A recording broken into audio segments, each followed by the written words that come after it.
Élisabeth II n'a jamais caché son amour pour les animaux. Amatrice de chevaux, elle est aussi une grande fan de chiens. S'il y a une race qu'elle affectionne tout particulièrement, c'est bien les corgis. Le tout premier lui a été offert en 1944 par ses parents, Élisabeth Bowes-Lyon et le roi George VI, à l'occasion de son 18e anniversaire. Tombée sous le charme de ces adorables toutous originaires du pays de Galles, la monarque en a par la suite possédé plus d'une trentaine au cours de sa vie. Si elle a toujours fait preuve d'un amour sans limite pour ses compagnons à quatre pattes, il lui est aussi arrivé d'avoir affaire à des chiens plus rebelles que d'autres.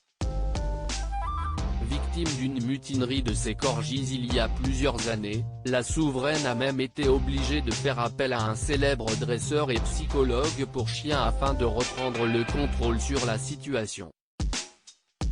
Dans un reportage diffusé sur France 2, ce vendredi 23 avril, le docteur Roger Mugford est revenu sur cette folle anecdote. On a dû retirer de sa meute l'élément perturbateur, celui qui provoquait les conflits, s'est-il souvenu avant d'ajouter, on l'a mis chez Princesse Anne, la fille d'Élisabeth II. Ensuite les choses se sont calmées, mais le vrai problème c'est qu'à l'époque la reine avait beaucoup trop de chiens.